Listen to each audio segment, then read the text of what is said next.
Você já se perguntou se um conflito pode ser ao mesmo tempo instrumento de justiça e fonte de grave injustiça? E como a Bíblia nos ensina 3 grandes lições sobre guerras: o propósito divino além da ambição humana, o custo moral que custa caro às nações, e a esperança de restauração que supera todo o conflito. Mas hoje vamos revelar apenas o primeiro ponto para entender como Deus se relaciona com a guerra mesmo quando os homens a travam por seus próprios interesses. Esse é o canal Nossa Justiça Divina, onde mergulhamos nas Escrituras para trazer luz ao que acontece ao nosso redor. Então, se você confia que a voz de Deus ainda fala em meio aos rumos sombrios de nossa história, deixe já o seu like, verifique se está inscrito e conte nos comentários qual dessas 3 lições mais desafia sua visão sobre o mundo. O primeiro ponto é este: Deus pode usar guerras para exercer juízo contra nações corruptas, como fez no Antigo Testamento quando, por meio de líderes como Gideão e Josué, ele libertou Israel de opressões e puniu a injustiça, mostrando que nem toda guerra é fruto de ambição humana, mas muitas vezes ecoa um chamado divino à correção e à libertação. Hoje, vemos Israel conduzindo uma campanha de ataques a instalações de mísseis e centros de comando no sul do Irã, enquanto o Irã contra-ataca com mísseis balísticos contra cidades israelenses, provocando dezenas de mortes e centenas de feridos em ambos os lados. Será que a guerra é sempre fruto do orgulho humano, ou pode ser instrumento de justiça quando Deus a autoriza? A resposta parcial está em lembrar que, assim como nas narrativas bíblicas, onde Deus explicitamente ordenou ao seu povo que expulsasse nações pagãs para preservar sua santidade, hoje a insegurança nuclear levanta o temor de um ataque para prevenir um mal maior, conforme o próprio governo israelense admite, ao alvejar facilidades de enriquecimento de urânio em Isfahan.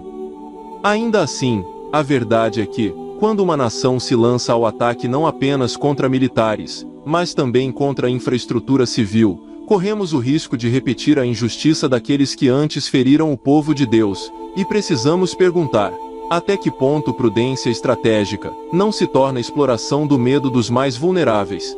Não podemos ignorar que esta guerra já causou mais de 1.300 feridos e pelo menos 639 mortos no Irã, enquanto Israel lamenta 25 vidas perdidas e centenas de sobreviventes traumatizados, números que escancaram o preço humano de cada bombardeio e cada míssil disparado.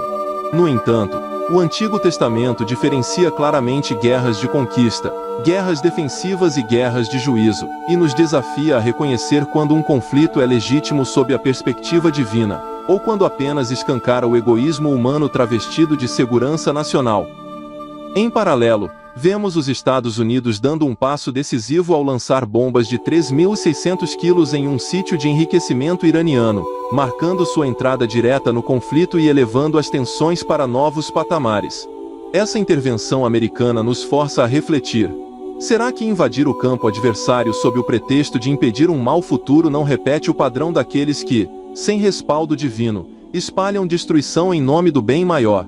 No cerne desse debate está a diferença entre a guerra justa, defendida por teólogos que invocam princípios bíblicos de proteção dos inocentes, e a guerra motivada por interesse geopolítico, e as Escrituras deixam claro que o coração humano é facilmente seduzido pelo poder e pela ganância, mesmo quando veste uniformes.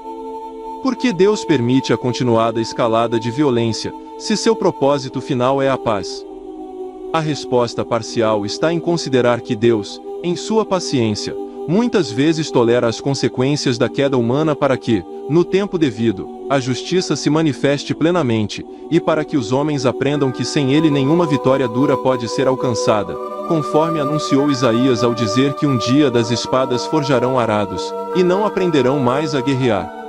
Enquanto isso, a comunidade internacional assiste apreensiva, com nações europeias tentando reabrir negociações em Genebra, e avisando que a estagnação diplomática apenas alimenta o ciclo de ataques e retaliações, e que a verdadeira segurança só virá quando as lideranças concordarem em ouvir ao invés de derramar sangue. Mas existem vozes que alertam: sem uma demonstração clara de força, não há trégua possível. E assim caminhamos num terreno pantanoso onde a defesa legítima se mistura com rivalidades econômicas e interesses de influência, gerando um ciclo de reconhecimento mútuo de ameaça que parece não ter fim. Não deixa de ser emblemático que, ao mesmo tempo em que mísseis cruzam o céu, Líderes religiosos cristãos exortem as congregações a orar pelos governantes, lembrando o mandamento de Paulo. Regozijai-vos com os que se alegram, e chorai com os que choram. Romanos 12:15. Pois a guerra fere a todos nós. Ao refletir sobre isso, pergunte-se, como podemos ser pacificadores num mundo que parece decidido a usar a justiça pelas próprias mãos? Clique em curtir, se você crê que há outro caminho, e inscreva-se para mais reflexões que vão além da notícia do dia. O terceiro ponto, o mais profundo de todos, nos leva à esperança de restauração.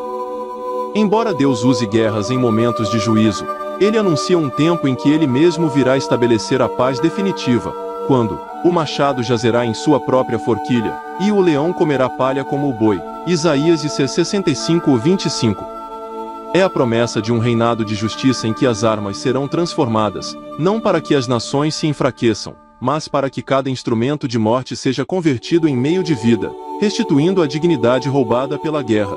Essa esperança nos fortalece a evitar tanto a conivência passiva diante da violência quanto o apelo cego por conflito, pois sabemos que por trás de cada bomba existe uma alma que clama por redenção, e que Deus não se satisfaz com o sangue, mas anseia pelo arrependimento e pela reconciliação.